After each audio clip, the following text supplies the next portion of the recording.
retour sur les équipements obligatoires que j'ai intitulé Aimez votre sécurité. Car en effet, les équipements obligatoires ne sont là que pour votre sécurité.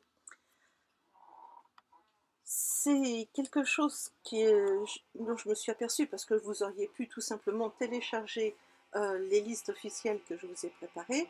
Et puis voilà, vous les pointiez et puis sur votre bateau, vous voyez si vous aviez ou pas les équipements dont vous avez besoin. Mais je me suis aperçue d'une chose. D'abord, pour votre budget, il est intéressant que vous ayez une idée du prix de chacun des objets. La deuxième chose, c'est que en regardant les difficultés qu'on peut rencontrer en mer, il devient beaucoup plus facile, une fois qu'on sait comment les affronter facilement, d'être serein pendant une navigation. Donc rentrons tout de suite dans le vif du sujet. Ah, au fait, les prix. Je les ai pris dans les différents grands accastilleurs, enfin Ship Chandler, Accastillage Diffusion, Big Ship, U-Ship, Orange Marine, Rue de la Mer, Croix du Sud Marine, Kent, Plastimo. Vous verrez sur la transcription du cours que j'ai fait par imprimé, je les ai listés. Donc rentrons dans le vif du sujet. D'après vous, quels seraient les équipements qui seraient vraiment importants d'avoir à bord? Vous allez me dire, oui, mais si je viens ici, c'est justement parce que je veux apprendre. Qu'est-ce qu'il y a à faire? Oui, mais c'est pas si facile. Parce que la division 240, qui est la réglementation qui intéresse la navigation de plaisance, dit, et je vais vous le citer directement, le chef de port choisit l'option la plus adaptée parmi les équipements qui lui sont proposés par la réglementation. Et les sauveteurs en mer stipulent adapter le matériel de sécurité embarqué à la navigation pratiquée. Donc vous voyez, pour une fois, la loi fait appel à notre bon sens et à notre responsabilité. Alors, quels sont les différents critères pour rendre obligatoires les équipements? Certains pourront penser peut-être qu'il s'agissait des catégories de bateaux. Oh, vous avez peut-être entendu parler des catégories de bateaux A, B, C, D. Dans le temps, c'était A pour la haute mer, B pour le large, C pour les côtes, et puis D pour les eaux protégées. Ah, mais depuis, ça a changé. Maintenant, ils ont fait une catégorie de bateaux qui consiste à regarder quelle est la possibilité pour le bateau d'affronter une météorologie particulièrement désagréable. Et la catégorie D, la catégorie la plus basse, eh bien par exemple ne peut affronter que 50 cm de vagues, avec des vents de 16 nœuds à 23 nœuds en rafale. Vous connaissez les nœuds, hein? Les nœuds c'est 1 000 par heure, et 1 000 c'est 1852 mètres. Bon. Si on multiplie par 2, 1852 et pas loin de 2, ça ferait environ 30 km/h. De vent établi et 40 km/h de rafale. Ça, c'est le plus petit bateau qui est admis à aller naviguer en mer.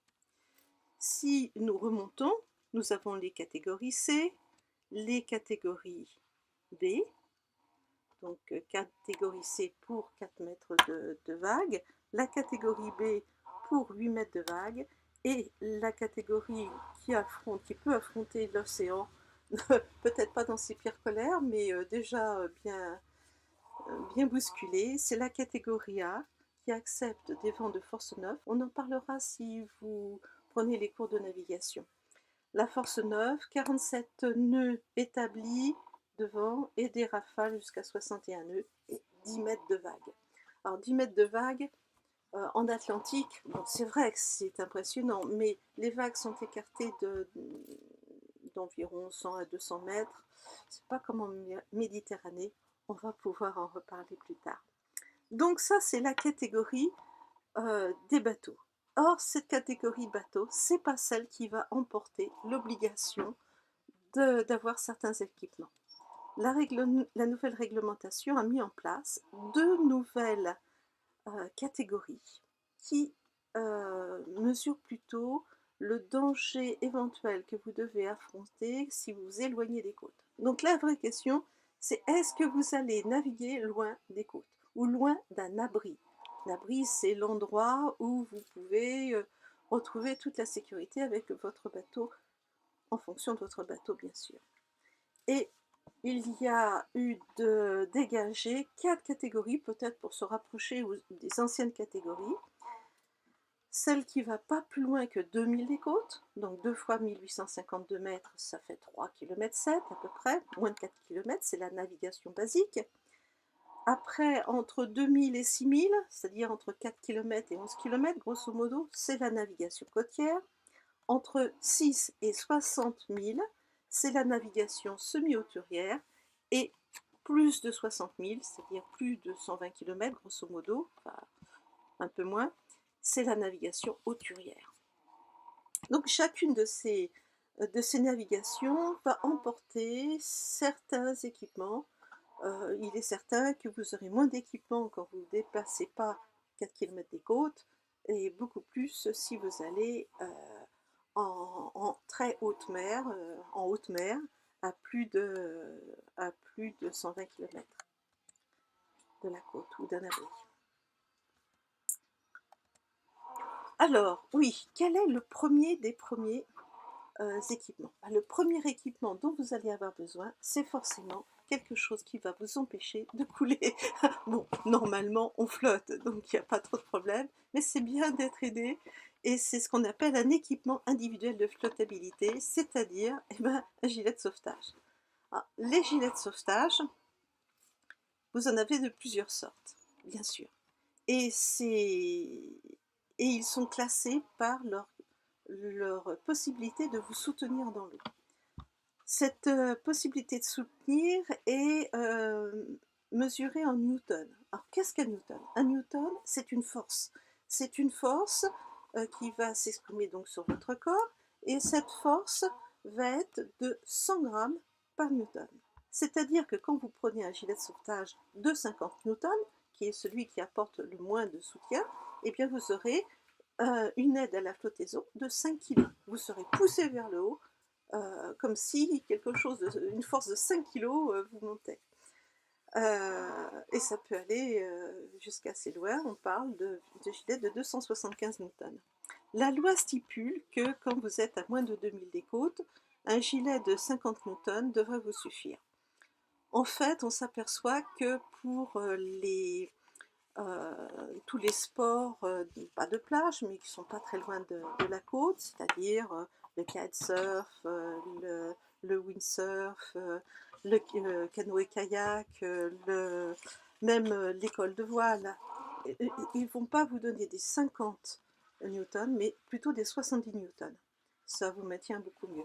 Alors ce sont des gilets qui en général sont rigides, ils sont en PVC, qui vous assure donc une certaine flottaison. Et puis ils ne sont pas trop encombrants quand on est dans l'eau, ce qui vous permet simplement de pouvoir assez confortablement attendre sur place en nageant à petit mouvement que quelqu'un retourne vous chercher. Alors, 2000 des côtes, entre 2000 et 6000, vous voyez, on reprend l'éloignement des côtes. Entre 2000 et 6000, on va vous demander d'avoir des gilets de sauvetage de 100 newtons. Alors là, on peut parler réellement de gilets de sauvetage. Avant 100 newtons, en dessous de 100 newtons, on les appelle aides à la flottabilité. Bon. Et au-delà de 6000, on va demander à ce que vous ayez des gilets de sauvetage de 150 newtons, c'est-à-dire 15 kg de pression vers le haut, de flottabilité. Alors, vous allez dire 15 kg, mais moi je fais beaucoup plus. Bon, je ne vais pas rentrer dans les détails de votre poids, mais mettons 80 kg. 80 kg et je prends qu'une aide à la flottabilité de 15 kg et on dit que c'est suffisant. Ben oui, quel est votre poids dans l'eau? Vous avez vu quand vous flottez? Eh bien, si vous mettez une balance sous vous, vous faites 0 kg. Donc vous avez vraiment quelque chose qui vous soulève. Sauf que, eh bien, si vous êtes loin en mer, vous pouvez attendre plus longtemps, donc il est bien de pouvoir être soutenu de toutes parts. En général, les aides à la flottabilité vous aident à vous retourner si vous êtes conscient, mais elles ne vous maintiennent pas la tête ou la nuque. Les gilets de 100 et 150 newtons apportent cette compensation. Et quand vous avez un gilet de 100 newtons, vous êtes retourné automatiquement au bout de 10 secondes. Bon, 10 secondes, c'est un petit peu long quand même.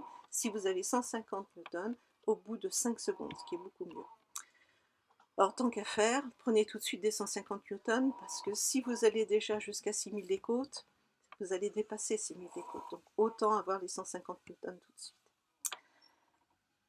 Alors pourquoi des 275 newtons? Eh bien tout simplement parce que si vous êtes professionnel de la mer et que vous ayez quelques outils, ou même si vous avez l'habitude de faire de la haute mer mais avec des bottes, votre pantalon de navigation étanche, votre veste car, vous commencez à avoir un certain poids, surtout si vous tombez à l'eau, ça va se gorger d'eau. Et il va falloir après pouvoir assurer ce poids supplémentaire. Donc si vous avez des équipements lourds, on vous demandera d'avoir plutôt un 275 newtons, malgré que ce ne soit pas du tout dans les équipements obligatoires. Alors certains ont certainement vu les kitesurfers avec simplement des combinaisons, sans avoir les gilets de sauvetage ou même les aides à la flottabilité. C'est une concession qu'a fait la loi. Si vous avez une combinaison qui vous protège le torse et l'abdomen, jusqu'à 2000 des côtes, vous pouvez ne pas avoir d'aide à la flottaison. Et même si votre combinaison est dans une matière qui contient de l'air et vous apporte une aide à la flottabilité, on considère que vous pouvez aller jusqu'à 6000 des côtes avec ces combinaisons. Donc, vous achetez vos gilets de sauvetage. Alors, sachant que les gilets de sauvetage, c'est quand même quelque chose de personnel. Si vous pensez que vous allez souvent naviguer, ayez les vôtres. Ils sont à ce moment-là réglés à votre dimension, vos dimensions, et vous avez choisi les équipements qui vous conviennent. Il y a deux types. Alors, vous avez vu que les moins de 100 newtons sont des gilets, enfin, des aides à la flottabilité rigides. Par contre, ceux de 100, 150 et 275 newtons se gonflent avec des petites bouteilles d'air comprimé qui sont percutées. Ils sont percutés de deux manières différentes. Ils sont soit percutés d'une manière hydrostatique, c'est-à-dire que quand le gilet se trouve à 10 cm en dessous de l'eau, il y a une certaine pression qui s'exerce dessus et qui déclenche le percuteur. Il se gonfle automatiquement.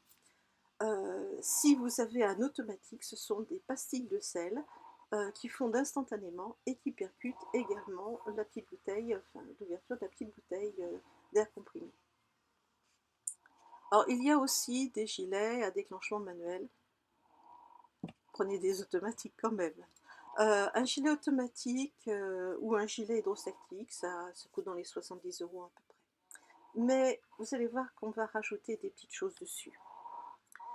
Car si vous tombez par exemple à l'eau de nuit, ce qui est intéressant, c'est voir comment on va pouvoir immédiatement vous retrouver.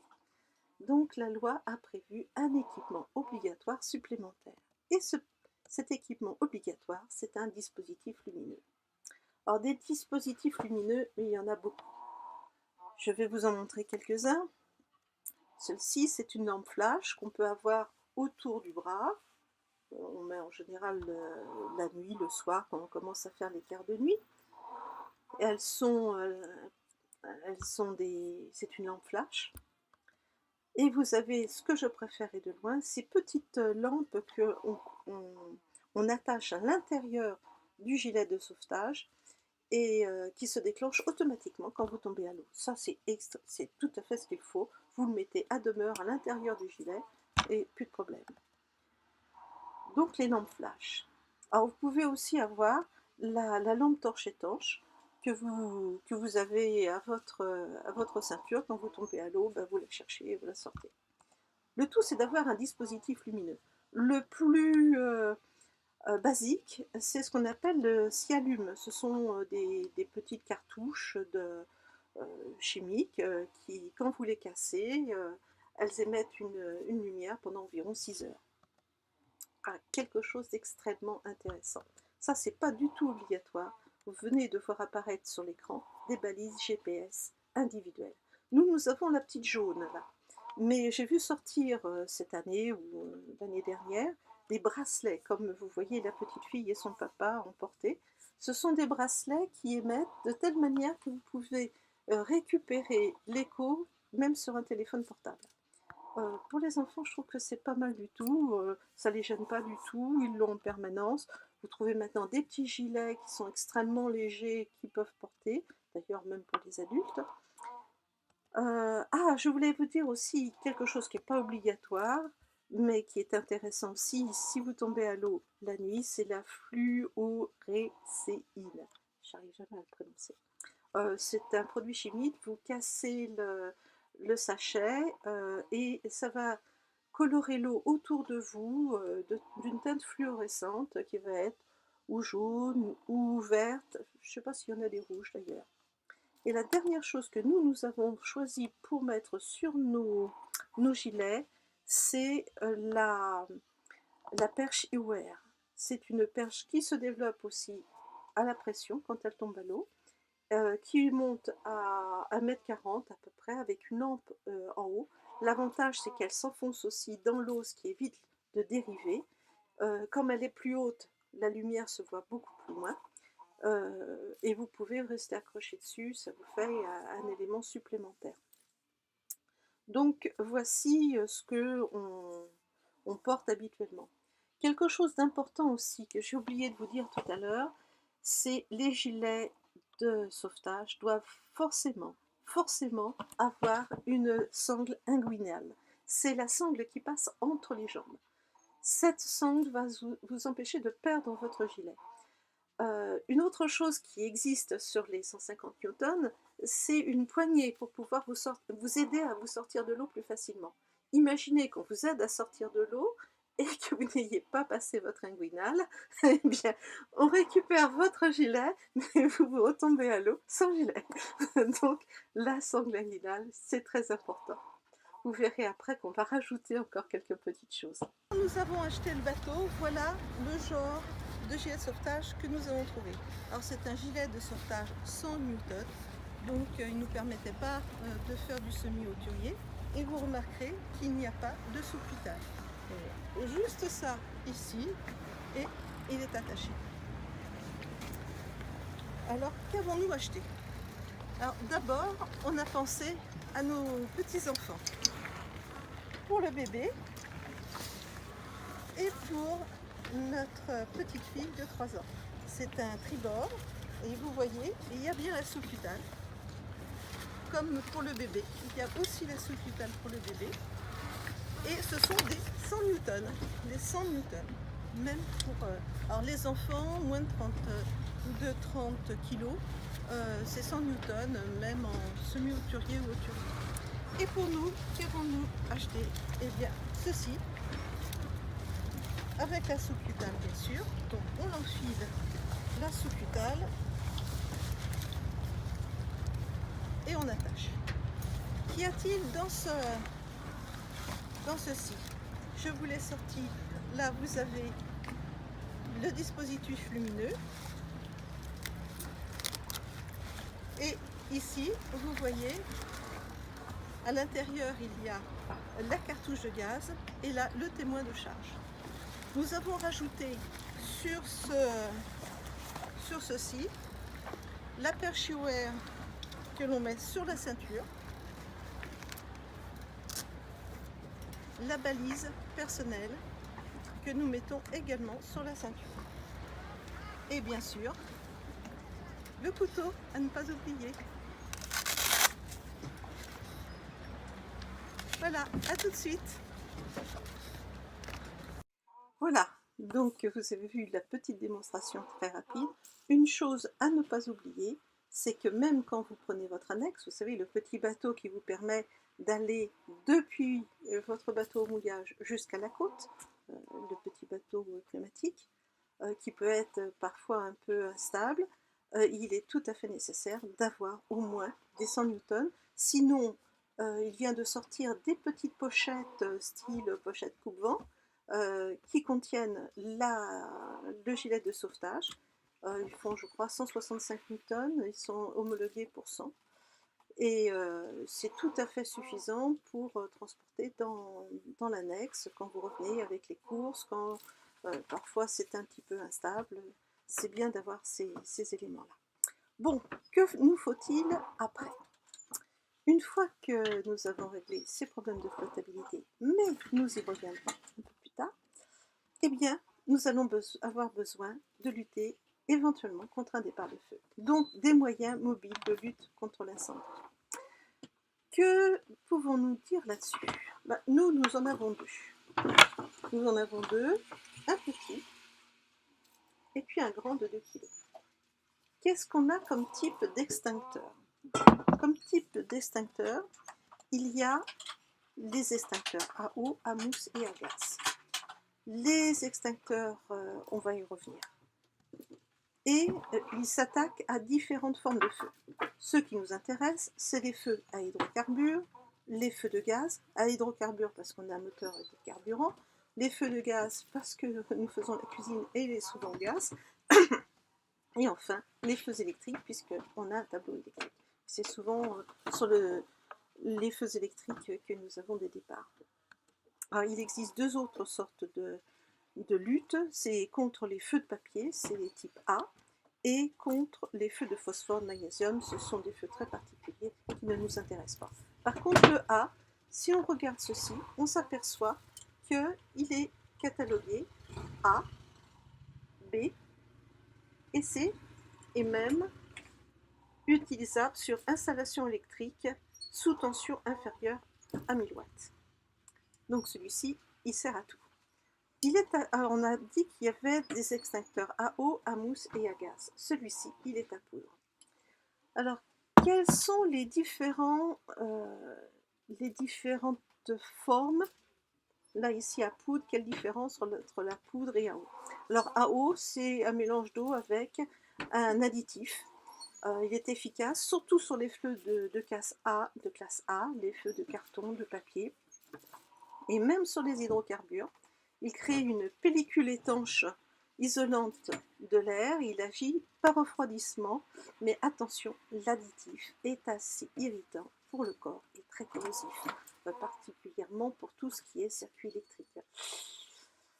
Après, vous avez ceux à mousse. Ceux à mousse, ils ont des additifs pareils que ceux à eau. Donc, même problème, corrosif. Ils éteignent définitivement les flammes, sans risque de redémarrage. Mais le problème, c'est le même additif qui est très corrosif. Les à poudre, alors ceux-là sont très rapides pour éteindre les feux, surtout les feux de carton, d'hydrocarbures, de gaz et même les feux électriques, on a vu. Ils marchent très bien, même en dessous de 0 degrés. Donc vous pouvez aller faire de l'Arctique ou de l'Antarctique, aller à Ushuaia. Ils seront tout à fait adaptés. Mais la poudre est très abrasive et elle s'accuse partout. Après, pour nettoyer, c'est une horreur. Mais bon, il vaut mieux ça que le feu. La seule chose, c'est qu'elle crée un nuage très irritant et vraiment un nuage où on ne voit plus au travers. Pire, elle n'éteint pas d'une manière définitive. Souvent, on est obligé de redonner un petit coup avec un autre extincteur à mousse, par exemple, pour être sûr que ça éteint définitivement. C'est pour ça que nous en avons un deuxième. Alors, une chose aussi, c'est qu'avec les vibrations de l'air, ça peut arriver à faire tasser la poudre à l'intérieur. Donc, faire attention qu'on a bien ici le manomètre sur le verre. Okay. L'autre, c'est les extincteurs à gaz. Alors, les extincteurs à gaz, ça pourrait être la panacée, parce qu'ils ne laissent aucun résidu, ils ne causent aucun dégât, il est pratique pour les feux de casse B, des hydrocarbures, pour l'électricité, pour l'électronique, il n'y a pas de dégâts. La seule chose, c'est qu'il est très volatile, parce que c'est du gaz. Il refroidit les équipements en surchauffe immédiatement. Mais comme il est très volatile, il faut toujours faire très attention à ça et à la pression. Et l'autre chose, c'est qu'il a une courte durée d'action. Il est donc efficace en début de feu ou pour les petits feux. Comme c'est un gaz très froid, attention, ne pas le projeter sur la peau. Vous pouvez avoir des gelures très importantes. Alors, lequel choisir? Bon, ben, vous avez vu ce que nous avons choisi. Nous avons placé celui-ci à la descente, visible de tout le monde. Le deuxième se trouve à côté du moteur, entre le moteur et la cuisine, mais il est pour le moteur. C'est un B pour les hydrocarbures. Tout le monde le voit quand on le passe et on vérifie simplement qu'il n'a pas été percuté, c'est toujours bon. Et quand on veut l'utiliser, il suffit de les faire et d'attaquer à la base du feu. À la base du feu. Si vous avez l'occasion de faire un stage avec des pompiers, c'est super. Faire le stage incendie et le stage, comment s'appelle, sauvetage. Faire apprendre les gestes de secours. Une autre chose importante, ce sont les dates. Les dates, vous les trouvez bien sûr sur la bouteille. La première date, c'est ici, au-dessus de la petite barre à roue. Vous avez un chiffre 029 ici, 08. 029, c'est le code de Apragaz. 08, ça veut dire que c'était la date, l'année en cours au moment où il était fabriqué. Il y a ici une zone. Ici, vous avez une zone sérigraphiée en noir. Comme elle n'est pratiquement pas visible, elle a été reprise sur l'étiquette lors de la dernière vérification. Et vous avez enfin une autre date ici, qui est la date de limite d'utilisation pour la première vérification. Voilà. Alors, combien de temps dure un extincteur? Un extincteur dure une vingtaine d'années. S'arrête pas de passer. Il dure une vingtaine d'années. Avec une vérification tous les 5 ans. Et la deuxième vérification, celle des 10 ans, elle est extrêmement importante puisqu'elle revient, l'extincteur revient en atelier. Si vous avez un extincteur qui est date dépassée, bien sûr, il faut le changer. Un extincteur à poudre coûte environ 20 € pour 1 kg, 40 € pour 2 kg. Si vous voulez un extincteur à CO2 portatif, c'est un peu plus cher, c'est de l'ordre de 70 € plus le support pour 2 kg. L'extincteur, un autre prix plus important, c'est l'extincteur avec télécommande à distance qu'on va installer dans la cabine moteur, dans la cale moteur. Là, il faut compter entre 250 et 300 €. Ah, une chose extrêmement importante, c'est la couverture anti-feu. La couverture anti-feu, nous l'avons installée dans la cuisine et on l'a déjà utilisée. Bon, c'était pas grand chose, mais bon, c'est bien. Ça coûte entre 25 et 35 €, 30 €. Ah, si les dates sont dépassées, il faut bien sûr le remplacer. Vous n'avez pas le droit de le garder sur le bateau. Par contre, vous pouvez l'utiliser avec les pompiers pour vous entraîner. C'est excellent.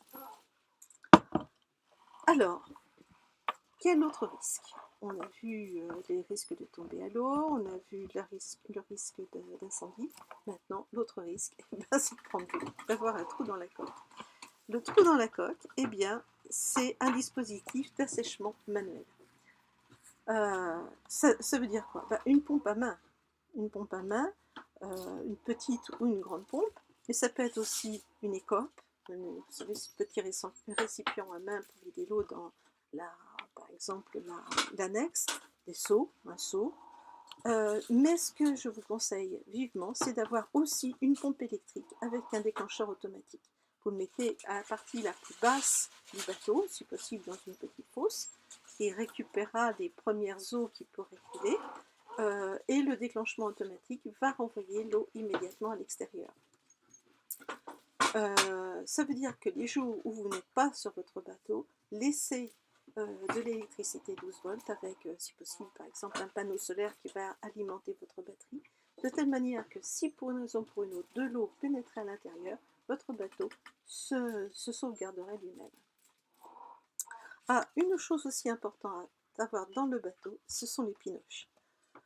Les pinoches sont ces petits cônes en bois qui vont nous servir à boucher des trous. Bon, quels trous on a l'habitude de boucher avec les pinoches? Ben, tout simplement les passe-coques. Les passe-coques, ce sont ces trous qu'on fait volontairement dans la coque pour les évacuations d'eau, pour au contraire pomper de l'eau pour refroidir le moteur. C'est aussi pour passer par exemple la sonde ou passer le lock. Quand on doit par exemple changer les vannes des WC, ce qui arrive quand même de temps en temps, eh bien vous pouvez enlever le passe-coque, mettre la pinoche, il n'y a pas beaucoup d'eau qui rentre, un litre ou deux, pas plus. Vous changez votre vanne, enfin vous préparez l'installation de votre vanne, vous enlevez votre passe-coque pour mettez la vanne. Voilà. Alors, outre que les passe-coques, vous pouvez avoir de la pâte qui se solidifie dans l'eau quand vous avez des petites choses. Vous avez des coussins ou même des bâches qui vont se coller avec la pression de l'eau, se coller contre une brèche éventuelle. C'est quand même, nous on a préféré prendre un bateau acier. Mais bon, c'est quand même relativement rare.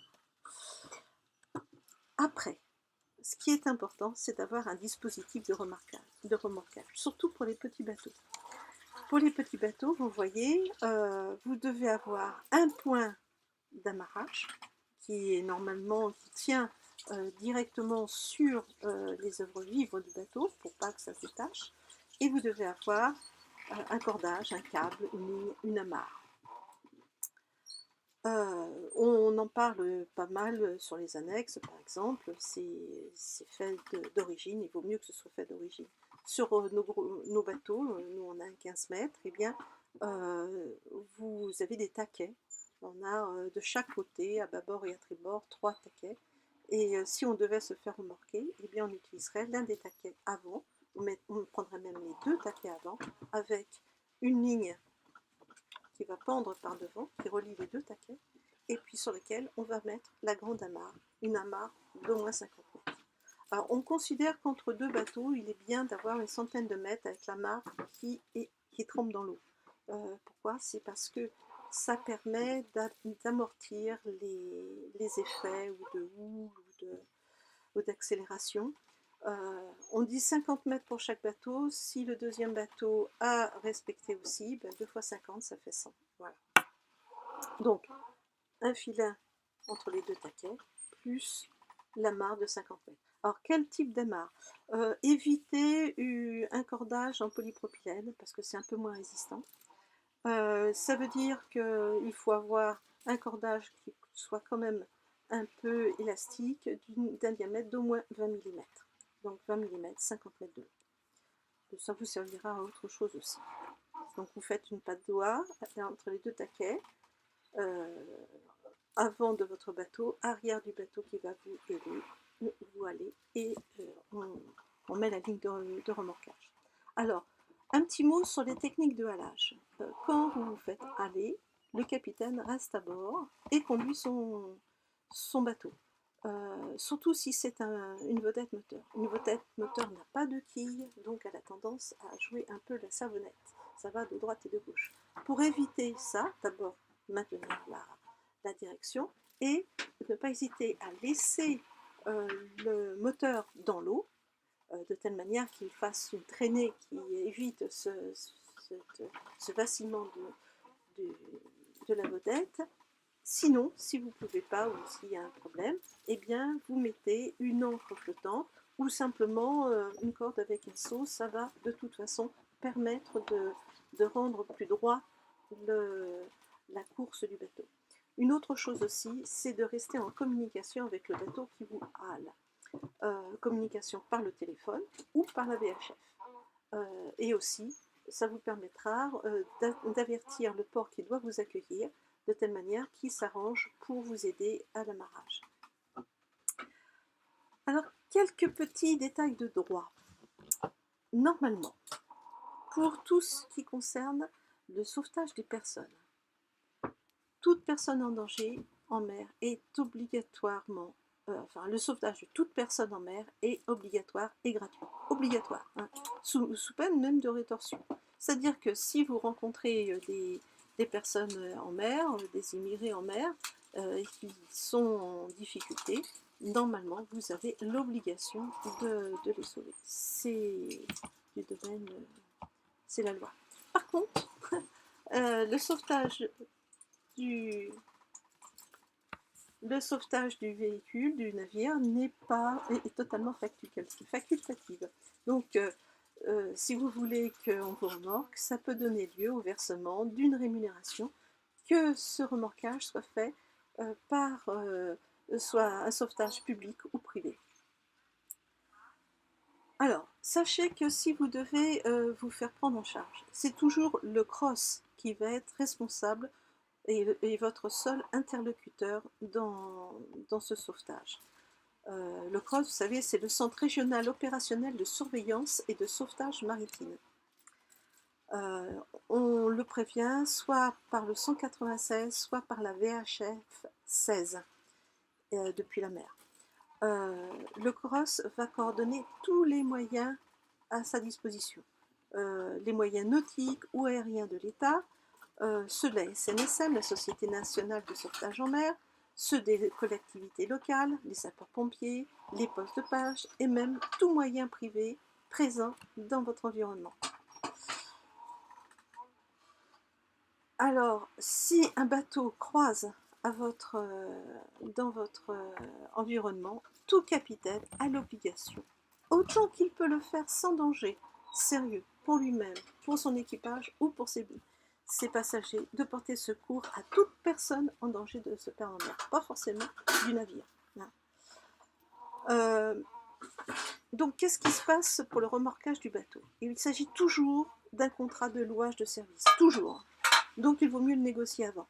Je vous ai mis dans les documents à télécharger un exemple de contrat que vous pouvez faire signer. Que vous pouvez signer entre le bateau qui va vous prendre en charge et vous-même. Il faut savoir que le choix du remorqueur vous revient. C'est toujours vous qui choisissez. On ne peut jamais vous imposer. Ça veut dire aussi que la demande d'assistance se décompose en deux choses. Il y a d'abord le remorquage et il y a éventuellement l'assistance en mer. Et les deux peuvent demander une rémunération. L'assistance en mer peut demander une rémunération au prorata, au prorata de la valeur de ce qui est transporté ou la valeur du bateau. Donc ça peut être parfois d'un coût largement supérieur au montant du simple remorquage. Normalement, le capitaine reste à bord. Mais même si pour une question d'avarie il devait quitter le bateau, la propriété n'est pas transmise à la personne qui remorque. Jamais. Le propriétaire a toujours le droit de faire valoir sa propriété, au contraire des bruits qui ont pu circuler, comme quoi si on donnait la mare, c'est comme si on donnait le bateau. Non, non, non, non. Et si vous devez attendre le remorqueur, ou si vous voulez passer la nuit dans un endroit précis, tranquille, qu'est-ce que vous devrez faire? Eh bien, vous devrez mouiller. Et ça, c'est le chapitre suivant. Donc, la ligne de mouillage.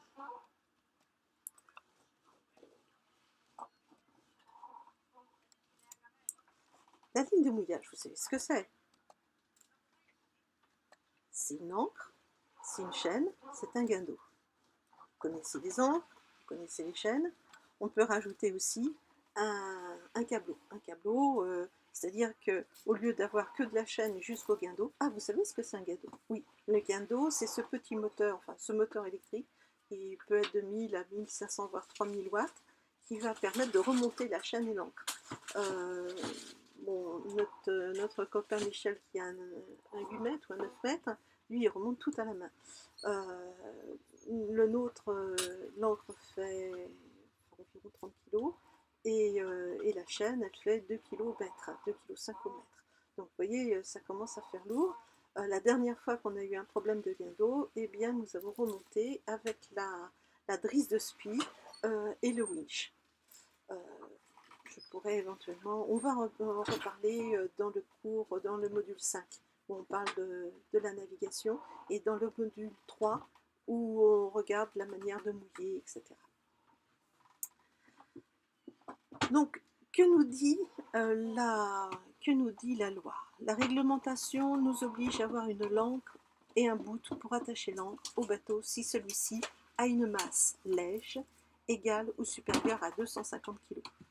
Mais il ne donne pas ni le poids ni la longueur. Alors, peut-être lège, ça vous dit quelque chose? Le poids lège, c'est le poids du bateau tout équipé dans sa forme standard. Les seuls éléments à ne pas compter sont le poids des équipiers, leurs équipements personnels, l'eau, le carburant, les provisions. Par contre, toutes les installations, même la clim des salles, tout ça, ça doit être compris dans la lège. Alors pourquoi je donne cette précision sur le poids lège dans une ligne de mouillage? D'abord parce que si vous êtes amené à acheter votre bateau sur un salon, il arrive assez souvent que le poids lège ne soit pas tout à fait le poids lège, parce qu'en effet, plus le bateau est léger, plus il ira vite. Nous, on a préféré un bateau un peu plus lourd et on s'en sent très bien parce qu'on peut affronter des temps vraiment pas faciles et il se conduit extrêmement bien. On en reparlera aussi. Donc, qu'est-ce que le mouillage? Le mouillage, c'est une encre, c'est une chaîne, c'est un bout, une ligne accrochée à la chaîne ou directement accrochée à l'encre. Comment on va calculer ce mouillage? Ce mouillage, si vous allez voir un ship chandler, il va vous donner un pourcentage ou un poids de l'encre et un diamètre de la chaîne en fonction de la longueur de votre bateau ou éventuellement de son poids. Je ne vais pas rentrer dans les détails techniques, c'est vraiment très approximatif parce qu'en fait, si on étudie les différentes forces qui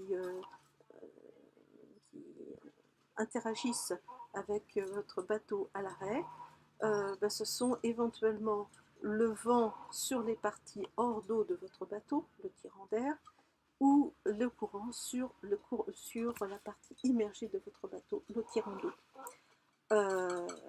En dehors de ça, les vagues, normalement, vous soulèvent, bon, sauf si vous avez une grande vague qui vous... voilà.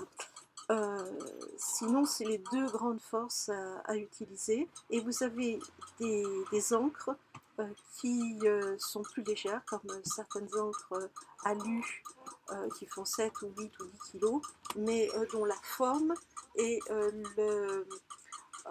comment ça s'appelle, le lest qu'ils ont mis sur va lui permettre de s'enfoncer très facilement et de rester bien implanté. Et certaines de ces encres légères tiennent beaucoup mieux que d'autres encres très lourdes qui n'accrochent pas dans le sol. Alors bien sûr, ça dépend aussi des différents sols. Il y a différents types d'encre pour différents types de sols. Et de toute façon, on a toujours des difficultés. Il faut toujours vérifier son mouillage.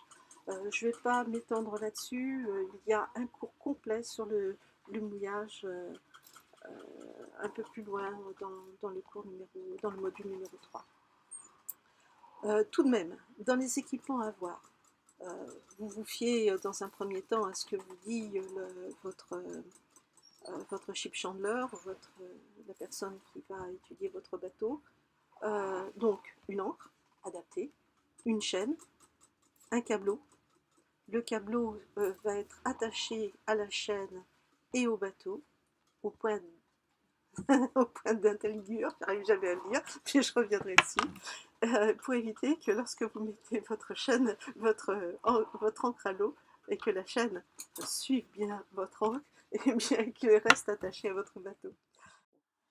Oui, donc votre chaîne, une chose à bien noter, ne doit pas être en tension sur votre guindeau. Sinon, la tension du guindeau risque de bloquer le guindeau, voire même de le casser, c'est ce qui nous est arrivé.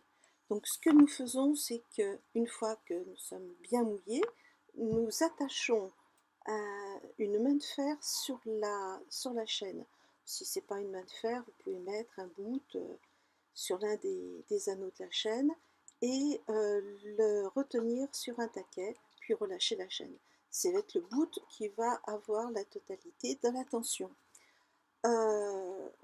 Une autre chose que nous avons préféré faire, c'est sur ce bout, nous avons mis un amortisseur. Alors certains utilisent carrément un pneu d'une Vespa par exemple, d'un scooter. Nous avons pris nous un amortisseur caoutchouc, ça peut être un ressort. Ça a comme avantage d'atténuer les tensions qui existent quand il y a des vagues ou de la houle. Une autre chose qui est aussi intéressante, c'est le poids de chaîne. Le poids de chaîne, c'est un poids qui glisse le long de la chaîne et qui maintient la chaîne au fond. Alors certains n'aiment pas beaucoup le poids de chaîne parce que quand il faut partir très rapidement, il peut arriver que le poids de chaîne qui est retenu par un bout, ce bout s'entoure autour de la chaîne et qu'il soit difficile à démêler très rapidement. Mais nous avons vu que quand il y avait vraiment de la houle, déjà ça atténue réellement la houle parce que ça retient un peu plus le bateau, mais en plus de ça, la chaîne reste bien collée au sol et il y a, comme le poids est juste au pied de la descente de chaîne, de l'avant du bateau, la chaîne fait ce genre d'angle, si bien que ça augmente l'élasticité nécessaire quand il y a de la houle. C'est la chose la plus importante quand nous avons un mouillage remuant, c'est d'avoir de l'élasticité sur les chaînes, sur le mouillage. On peut aussi utiliser en effet un bout, enfin une ligne de mouillage, mais qui soit particulièrement élastique. Si vous faites un mélange chaîne et câbleau, ou simplement câbleau, que le câbleau soit élastique. Il y a des amarres qui sont élastiques à 25% par exemple, donc ça c'est intéressant. C'est en effet ces chocs des vagues qui peuvent arriver à arracher l'encre du fond ou carrément même casser la chaîne. Ça nous est arrivé. La chaîne avait un point sensible, un point un petit peu abîmé. Et un train de houle de 2 mètres et ça a pété, on a perdu la chaîne, l'encre, etc. Bon, on a mis le moteur et on avait une encre de sauvegarde, donc on a pu s'en sortir sans aucun problème. Ah, une autre chose à noter, c'est normalement la limite obligatoire pour avoir une ligne de mouillage, c'est 250 kg. En dessous de 250 kg, la loi ne vous oblige pas à avoir une ligne de mouillage. Mais très sincèrement, sur notre annexe, qui fait 45 kg, plus le moteur, le cas échéant, qui fait au maximum 40 kg, donc on ne serait absolument pas tenu, mais quand nous allons sur une plage pour aller faire nos courses ou pour aller nous promener, nous prenons bien soin de mettre notre encre, parce qu'on a une petite encre, de mettre notre encre sur la plage, qui évite que l'annexe soit emportée lors des vagues ou des petites modifications de marée. Il nous est arrivé aussi que la plage soit relativement haute, c'est-à-dire qu'on soit obligé de laisser l'annexe à 100 mètres de la plage réellement, il n'y a pas assez de profondeur, et là il faut vraiment avoir de quoi attacher l'annexe.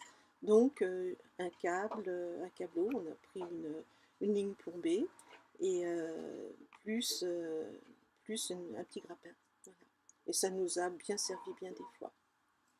Donc, prenez ça en plus. Voilà, le mouillage, je crois qu'on a fait pas mal de tours. Qu'avons-nous à voir maintenant?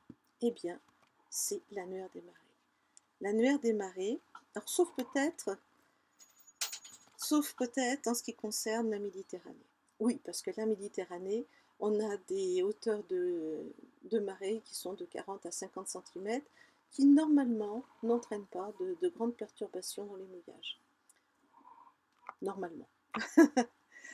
Donc on n'a pas l'obligation d'avoir l'annuaire des marées en Méditerranée, sauf à certains moments, comme par exemple le passage du détroit de Messine. Le détroit de Messine est extrêmement impacté par les courants de marée. C'est-à-dire que quand vous voulez passer le détroit de Messine du nord vers le sud, il faut que vous le passiez à marée descendante, et si vous remontez le détroit de Messine du sud vers le nord, il va falloir que vous le passiez à marée remontante. Alors, marée bien démarrée, c'est-à-dire après l'étale. Parce qu'à l'étale, à cet endroit-là, vous avez des tourbillons, enfin, ou au moins un gros tourbillon qui apparaît. Et ce fameux Caribe de l'Iliade et de l'Odyssée, au temps d'Ulysse, et Scylla, qui était un gros rocher, il y a une ville maintenant qui s'appelle Scylla, et en effet, le tourbillon se met en place au moment de l'étale. Donc, on laisse passer l'étale et quand réellement la marée commence à monter ou à descendre, on commence à passer le détroit de Messine. Alors, papier ou électronique, vous avez la liberté. Si vous êtes le long des côtes et si vous êtes impacté par la marée, c'est que vous êtes le long des côtes, il vous faut simplement la possibilité d'accéder à l'heure de la marée et à la hauteur de la marée. Bon, normalement, enfin, quand on a suivi nos cours au Glénan, on avait le papier. L'almanach du Breton, mais vous pouvez avoir les horaires de marée du Chaume, soit le prendre sur papier, soit le prendre sur Internet. Pourquoi? Parce que par exemple en Bretagne, les marées, ça peut avoir 15 mètres, une marée entre la basse mer et la haute mer. Le marnage peut être très très fort. Je me rappelle encore d'un lanceur de feux d'artifice parisien, je suis de Paris, attention, parisien, qui n'a pas du tout vu qu'il y avait des marnages énormes, et pour le 14 juillet, eh bien, il avait mis ses fusées un peu trop basses, et tout a été complètement inondé. Voilà. Donc les marnages, c'est important, et ça crée des courants de marée qui peuvent être extrêmement importants également, plus de 5 nœuds. J'ai vu des bateaux qui étaient complètement immobilisés parce qu'ils étaient face à un courant de marée. Et quand en Bretagne, par exemple, vous avez des rochers un peu partout, il vaut mieux savoir où on met les pieds. Donc, la marée, l'annuaire des marées, vous avez vu. Alors, il y a des calculs à effectuer si vous prenez les horaires de marée, pour savoir exactement à quelle heure vous allez passer à un certain moment, ou quelle sera probablement la hauteur de la marée en arrivant sur un port. Encore en Bretagne, beaucoup de ports sont des ports à seuil, c'est-à-dire qu'il y a que la côte remonte pour pouvoir conserver à l'intérieur du port à marée basse une certaine profondeur d'eau, et donc on ne peut rentrer dans ce port qu'à une certaine heure à la marée haute et certainement pas à marée basse. Donc là on a absolument besoin de connaître la marée, la hauteur de marée pour pouvoir pénétrer dans ces ports. Alors, dernier petit point pour cette première partie de cours, le pavillon national. Le pavillon national est en effet obligatoire. Il est obligatoire en France, mais il est aussi obligatoire dans les autres pays, puisque c'est celui qui vous donne accès à au droit du bateau. Vous savez que ce n'est pas le propriétaire ni le commandant qui imprime la nationalité du bateau, mais son enregistrement dans un pays. C'est pourquoi on parle parfois d'enregistrement de complaisance. Le drapeau français fait que le bateau est sous la loi française partout dans le monde.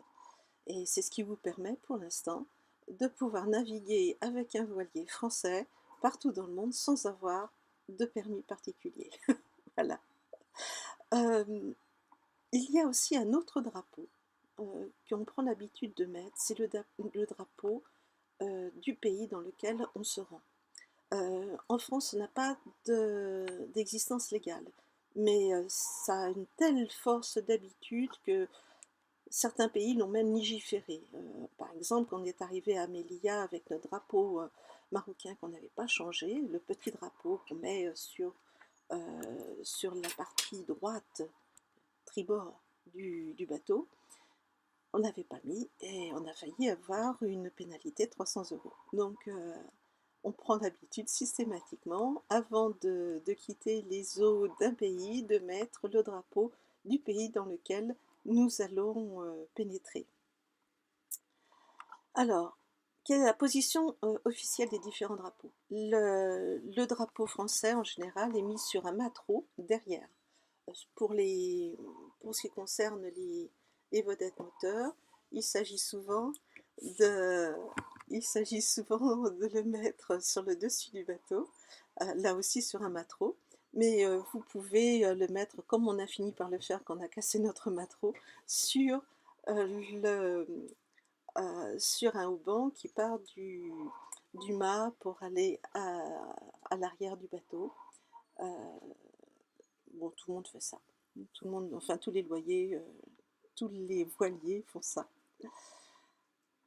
Donc on a parlé du drapeau du pays dans lequel nous entrons. Donc on le met sur la partie droite au niveau du mât.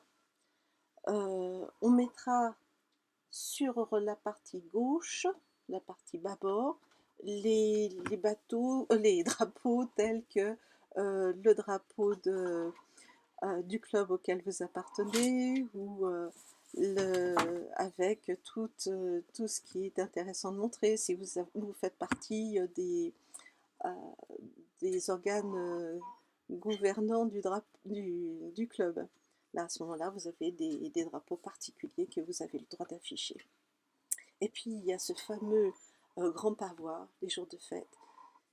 C'est 40 drapeaux qui sont sur un bout qui part de l'avant, de la proue, qui monte jusqu'au sommet du mât et qui va jusqu'à la poupe. Et il y a 40 drapeaux qui ont tous une signification et qui forment une très belle décoration. Alors, saviez-vous que le drapeau français a des dimensions et des heures de présentation? Des dimensions, tout simplement parce que ça a été légiféré. Vous savez que dans un drapeau, il y a ce qu'on appelle le battant, c'est la partie du bas, le battant. Et le bleu doit faire 30 cm. Si vous avez un battant d'1 mètre, le bleu doit faire 30 cm, le blanc 33 cm et le rouge 37 cm.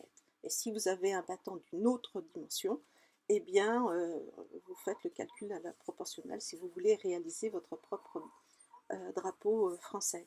Alors pourquoi ces différentes tailles? Tout simplement, quand le drapeau bat, ça donne une impression que les trois bandes sont exactement de la même longueur. Et d'ailleurs, chaque nationalité a ses particularités. Par exemple, l'Angleterre n'a pas le même drapeau, ne présente pas le même drapeau quand c'est un drapeau sur un bateau ou un drapeau à terre. Alors, à quelle heure on doit présenter théoriquement notre drapeau? Le drapeau, les heures de présentation, c'est de 8h à 20h, si vous savez. Les dimanches, les jours fériés en France, tous les jours à ces mêmes heures à l'étranger. Et vous êtes sommé de le présenter en entrant dans les ports, et si un bateau militaire vous le réclame. Et puis bien sûr, les jours de deuil, on le hisse à mi-hauteur. Difficile quand on n'a pas de mâteau, mais bon, et c'est ce qu'on appelle un drapeau en berne. Et dernière petite observation, le drapeau européen n'est pas un drapeau national, donc normalement on ne doit pas le mettre à l'endroit du drapeau national. Donc le drapeau de courtoisie, le drapeau du pays dans lequel on se rend, ne pas l'oublier, parce que parfois ça peut créer des difficultés un petit peu plus importantes qu'on pourrait le penser, même s'il n'a pas de droit officiel. Ah, une petite chose, mais ça c'est juste pour la bonne histoire. Quand le propriétaire n'est pas là, on peut mettre un drapeau bleu sur la partie gauche. Et si le capitaine ou le propriétaire mange, on peut mettre un drapeau blanc. on ne dérange pas le capitaine qui déjeune ou qui dîne. Voilà. Alors, juste une dernière petite chose, les drapeaux s'abîment très rapidement. Le fait de battre énormément les abîme. Un drapeau qu'on laisse libre dure rarement plus de 3 mois. Donc, soit, eh bien, vous ne le mettez pas, soit aussitôt qu'il y a un peu de vent, vous l'entourez avec des liens de telle manière qu'ils ne battent pas de trop en l'utilisant, ou sinon bah, vous le changez tous les 3 mois. Voilà. Alors là, nous en sommes à la fin de la première partie. Là, tout ce que nous venons de voir, ce sont les équipements obligatoires pour toutes les personnes qui vont jusqu'à 2000 décos.